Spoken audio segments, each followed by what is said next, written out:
Hello, it's been quite a while, long time no see as they say. We've had a lot to do, we've been very busy, and also I've had a lot of ideas for things to do for Fire and Blood. It's a little difficult, I think we've commented on this before. It's a book that a large part of we've known about it for years at this stage, and so it feels a little strange and difficult to kind of get into discussing it in the way we would have done if it was something entirely new to us. But there are new elements, there are interesting elements, especially the Jaehaerys and Alisane section. That's mostly entirely brand new to us. So this was a solo one because, I mean, Linda's off to some meetings and I we have a couple hours basically where I can try and record a bit. And this was a topic that is a little in the weeds, but it has to do with what I think is the most significant, the most interesting piece of world building in the entirety of the book. There's lots of little bits of trivial detail, interesting little details, and there's all of the historic detail, the character detail, and dramatic detail. But in world building, by world building, I'm talking about expanding our understanding of the world, of how it functions, of how cultures are. That really struck me. There was something really interesting, and it has to do, believe it or not, with manuscript culture, which I will explain a little bit. But maybe to make it a little clearer, I'll say that it has to do with a caution for young girls.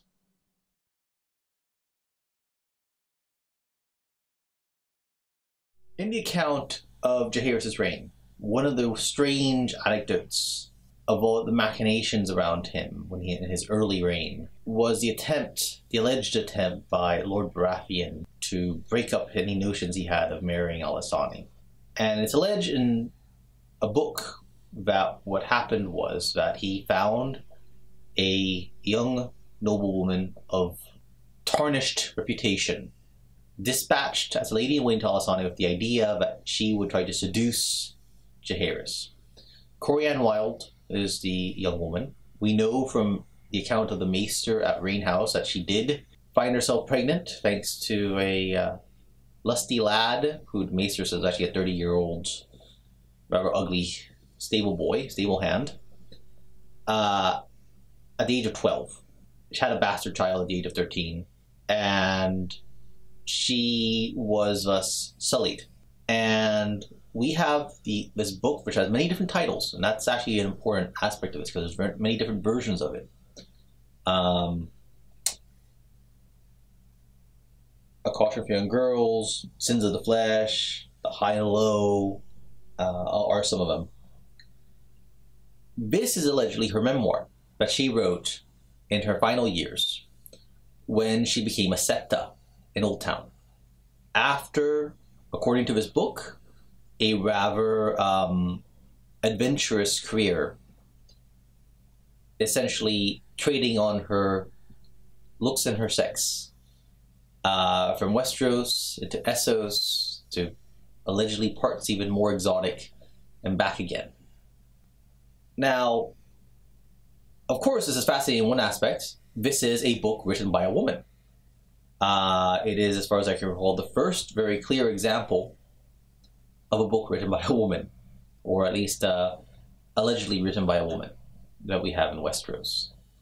Everything else, when we did The World Ice and Fire, we stuck to, a Maester would be referring to Maester's texts, and to, historical accounts like Septon Eustace. In some ways, this text has more to do with the works of Mushroom, because it's full of fairly sordid, obscene detail. The idea being that the Septa, Corianne, had decided to lay down her sinful life as a warning to young women not to do what she did. This is, I think, a really interesting thing because you start getting a provenance, basically, of how this text started. And there's this big gap where we then find out that, so it shows up 40 years later, right? 40 years after the time of the, the initial events, because that's when she's an older woman, she's a Septa, and she's writing this. And it spread. It spread from presumably Old Town, and in the end we have, by Baelor's reign, many hundreds upon hundreds of copies. It's essentially the equivalent of a bestseller in Westeros.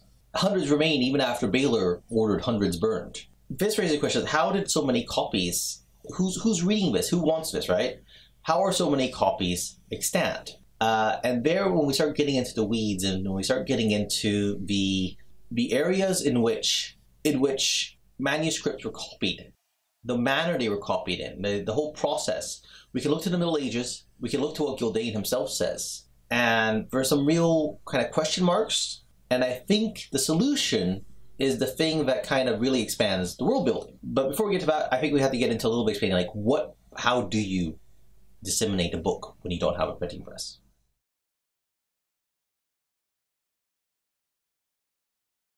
Manuscript culture. Manuscript culture is basically a term used by academics, mostly to talk about medieval Europe.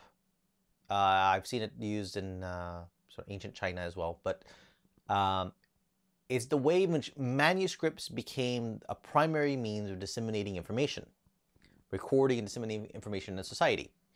In the Middle Ages, we have the Dark Ages, as it's called, this period where there was a loss of knowledge and a limited amount of storing of knowledge.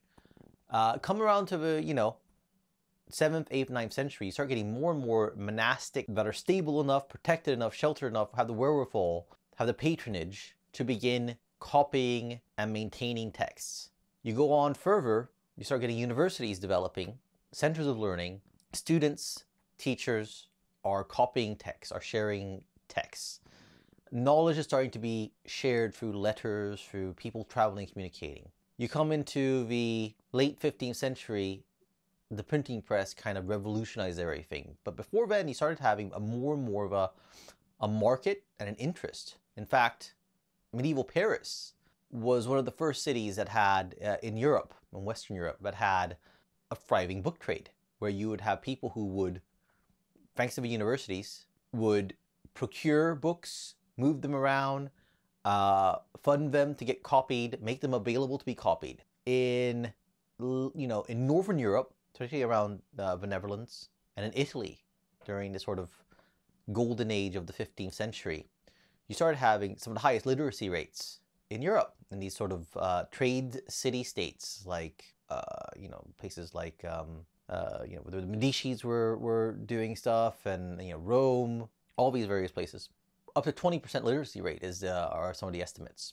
And when you have enough literacy and sort of the wealth, and obviously it ties to wealth because literacy, contracts, communications, trade negotiations, navigational, matter, maps, all these things, you start coalesce all this knowledge. You have the trade of book binding. You start getting scribes who are not monastic, not clerical, but are actually, private workshops. And that's how manuscript culture develops. Westeros has the faith, and Gildane talks about it, like the faith Septons would not be copying this filthy book. It doesn't make sense that they would sit down and start making copies in their monastery. Maesters might not be so offended by the obscenity, but because there's so many versions of a text, because people keep changing and inserting things, sometimes political things, sometimes just whole passages which are just inappropriate, episodes in her life, alleged life. But he said Maesters wouldn't do this. Maesters would copy faithfully. They wouldn't as a general practice. So he says, well, defrocked Septons who are, kicked out of the faith for fornication and drunkenness might do it to make a living. Failed students of the Citadel might, take the knowledge they have learned how to write and copy and apply it to something like this. Hired quills from the free cities, and that's the one that really, which I'll get into more. And finally, mummers. He says mummers are the absolute worst. Now, many mummers in Westeros are not literate. We know that there are mummers in the free cities who do written plays. Written plays do not seem to exist in the Seven Kingdoms. Mummers they don't do that kind of thing. But in the free cities, you have literate, and in fact, you have a culture that is, in some way, George has gone into sort of Shakespeare, Elizabethan theater, Jacobean theater going on in the free cities. At least in Bravos. We don't know about all the others, but I would assume they're all, at least the coastal ones, are more or less commiserate in levels of sophistication.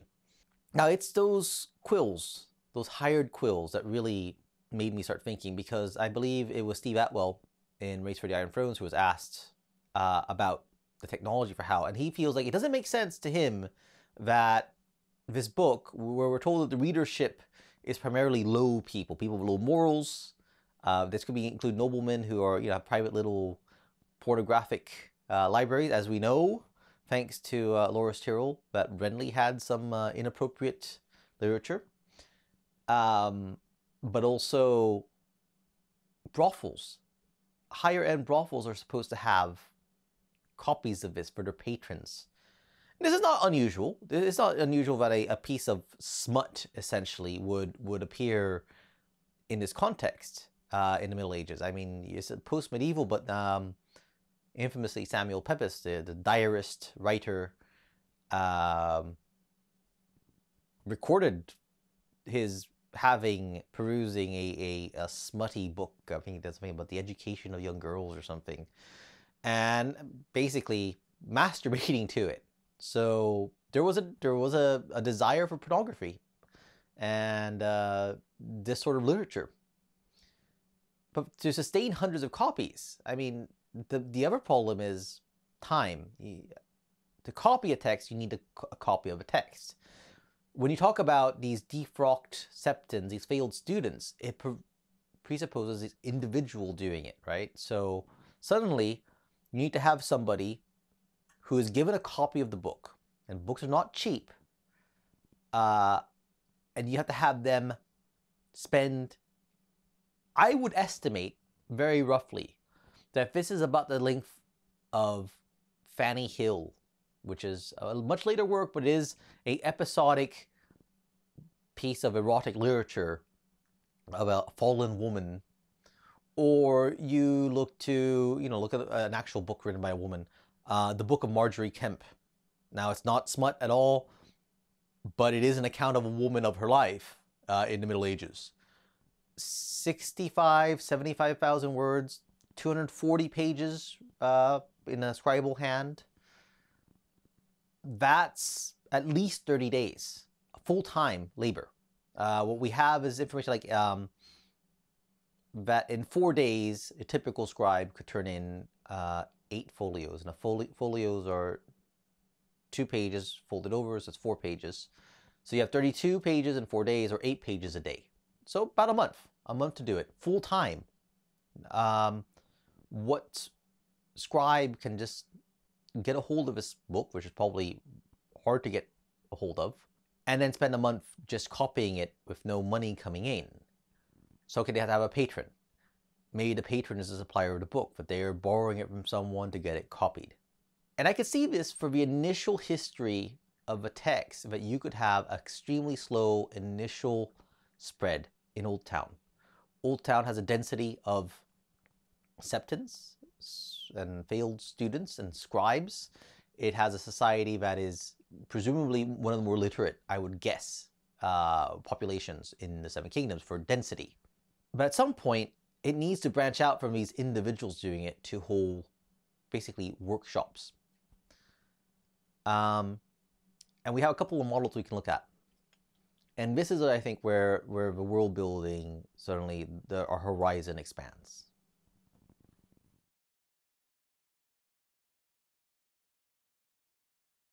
One model for copying of a text were these workshops that would develop, and also especially a system developed in the Italian universities, which could apply. If an individual has a book and they're working alone, they just go page by page. But in the Italian universities, they developed a system called Pessia, which basically pieces, where they broke up codexes, which is the proper term for a book, into constituent folios or sections. And students could basically check out, borrow pieces, take them home to their quarters where they lived, and copy them at their leisure and then return them. You could apply this system to a workshop, and I'm sure they did when you started having scribal workshops in the later, in late Middle Ages, before the full penetration of spread of the printing press, where a book was purchased by someone from the book trade, and he knew there was customers who were interested in having it, who had connections, and he'd say, okay, I need 10 copies. And he'd break it up into 10 segments, or 20 segments, or 30 segments, depends on how many people they could employ in the workshop, and have them copy it. If you had 20 sections of the book, you could be done in, instead of a month, you could have a complete copy in a day and a half. You have 30 scribes, it's a day. You could turn out a copy a day indefinitely. Another model, and this is where we start connecting to the three cities, is if you look at Rome, ancient Rome. The Roman Empire had a thriving book trade. It had a fairly literate upper class society who had a hunger for books. The Roman writer Martial actually says, you know, if you want to buy a cheap copy of my book, you buy it here, or you can get a more luxurious edition here, and this is the cost.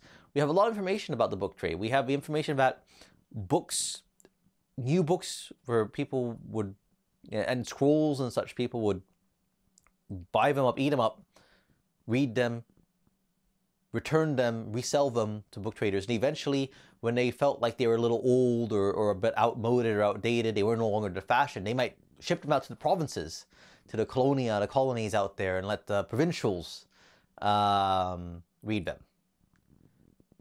How did Rome have such a vivid, you know, literate culture without a printing press? Well, they had scribes. In particular, they had slave scribes. Slaves were, for the time, cheaper than paying people. You could maintain educated, literate slaves, often literate in both Greek and Latin, and set them to work.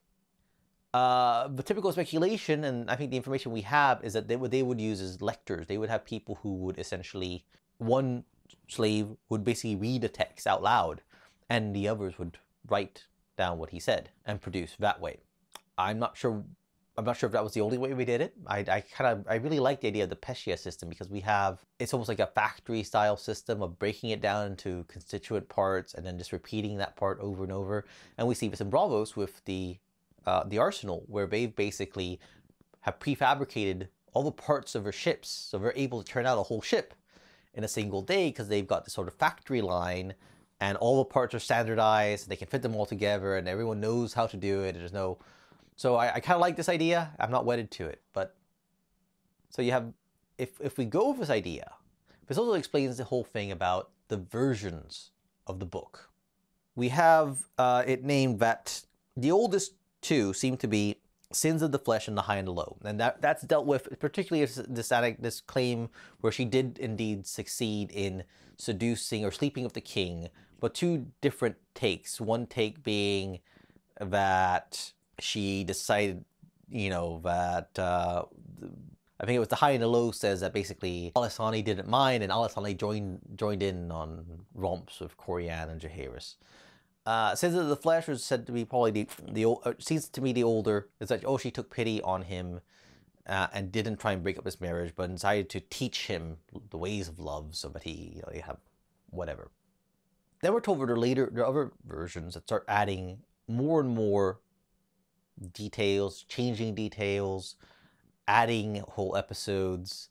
Her life is supposed to get extremely extravagantly complicated after the historical record loses track of her, where she was fled to Pentos with Sir Howard Bullock, a knight who decided to sell his sword, and then died. She later became a serving wench in Mere. She became a plaything of a corsair queen on Basilisk Isles. Eventually ran a pleasure house in Liss, and so on, allegedly. We don't know really like what the very oldest edition actually says. We don't know, and obviously you have to kind of assume that a lot of the wilder stuff that shows up in later edition are things being added to increase interest in the text. Like someone's just being, you know, this will improve it. They're trying to improve it. They're trying to make it. Why would they do that? Well, Imagine that the book gets its way from Old Town, where it's been running as a bit of a... Clearly she wrote it and someone found it or was given it and decided to copy it for less wholesome purposes and teaching young women not to do those things. And you could imagine that like there's a little underground of sort of most devout, corrupt maesters, corrupt young knights of House Hightower, kind of having this little dirty secret, this little smut that's floating around in a few dozen copies. But eventually someone sees, there's interest. People love this thing. And someone says, I'm going to take it off to Essos. And I'm going to find a workshop and I'm going to, fund 10, 15, 20 copies. Well, some other rival scribal group hears about this and they get their copy and they think, oh, what can we do to punch this up? And, go call that, someone bring over that mummer. We'll pay him to write a few extra episodes to spruce it up a little bit. And you start getting these various editions where people say, this is the expanded edition, this is the extra racy edition. And because there is a market for it, and a market that is kind of has on the fringes of society, but is part of the underworld of society, including, men who are, and who knows, adorned women, or whoever. I mean, women who have the wherewithal, men and women who have the wherewithal and the interest in these sort of sexual things. This kind of pornographic smut. Another obvious thing to look at is, you had some rather infamous accounts of nuns who had fairly erotic lives within their nunneries and cloisters. To me, this explains kind of everything with it. It explains why there's so many copies. It explains if you have so many people producing what is essentially a bestseller. And by the way, before there's an objection, Essos, the Free Cities, have a lot of trade with Westeros. I would imagine that a lot of work that scribes would have in the Free Cities would be contracts in the common tongue of Westeros and correspondence between merchants. So I don't have a problem with the idea that you need a lot of bilingual or literate in the Westerosi language. I think most slave scribes probably are, actually. We see this. A lot of people that we encounter in the Free Cities seem to be perfectly capable of speaking the Westerosi language. Almost Renaissance level society without the printing press could really be explained if they have a way of disseminating knowledge and information in their own manuscript culture, which is somehow more organized, more advanced than that of Westeros and that of the Middle Ages, because they have widespread slavery and they have widespread use of scribes who are slaves, but reduces their labor costs, but makes it possible for them to sustain relatively high output, low cost literature. And so if these scribal workshops see the patron, the owner says, oh, there's a market where these brothels are paying good gold for this filthy book. Sure, why not? Why not do it? To me, it's a big idea. It's as far as world building. Like it may seem very trivial, and I guess in some ways it is, because it's not like A Song of Ice and Fire is going to turn on the fact that the Free Cities are full of workshops of scribes who are busily creating books that mostly output for trade, mostly output for the Free Cities themselves. But on the rare occasion where there's some text that is kind of fringe, outsider, which is frowned upon by the Septons, which is frowned upon by the Maesters, frowned upon by pious lords, moral lords, because, this is a text that mocks, and Gilday makes a point, this text, presents the nobility as perverts, as horrible people. It wouldn't find favor among many. So it's underground. Even if we suppose like Old Town has some scribal workshops, they'd have to be very quiet to be able to produce en masse a book like this, without the Septons, right in Old Town, remember, where the High Septon is, getting wind of it and getting upset and putting a bee in yelling at Lord Hightower to do something about it, about this filth and so on. So, to me, if the Free Cities have that, it just explains a lot about why the Free Cities could be, it's like taking ancient Rome and rather than having it collapse, let it develop into sort of medieval level Italian city-state style society where you have these glass lenses that are being made, these fantastic vessels, we're very urbanized. It makes sense. And to me, it's like, it really just, when I thought about it, it's like, wow, that's something I never really thought about. And it really has expanded what I think of the Free Cities.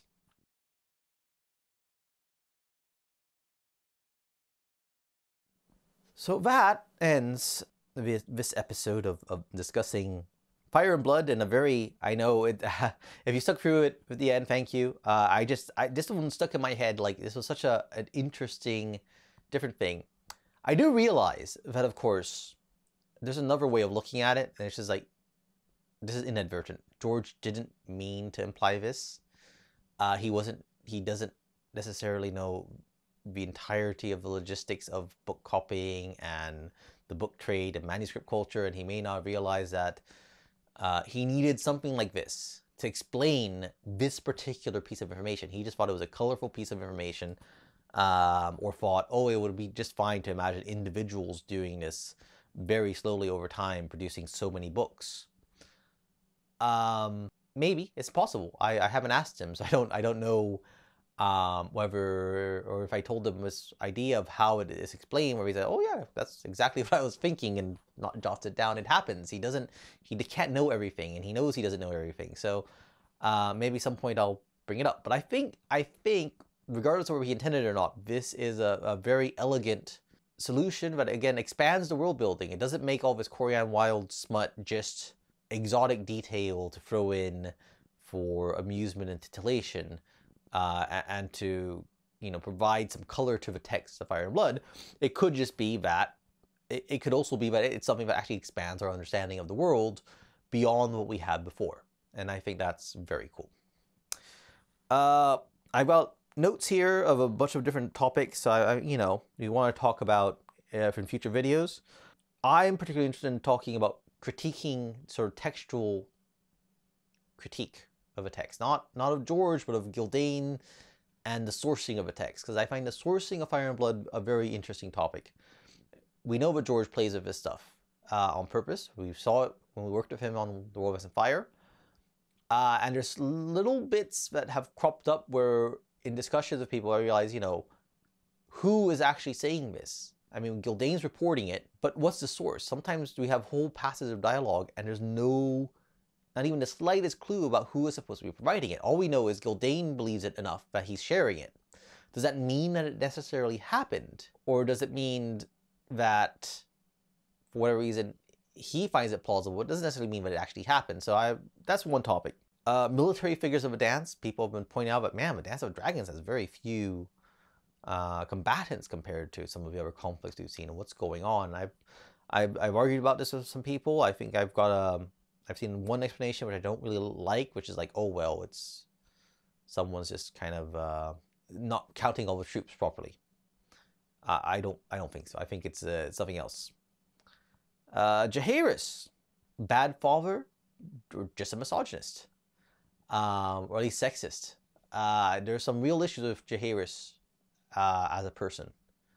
I think there's some topics which people have, I think, misread the character, specifically related to Alysanne and her last child together.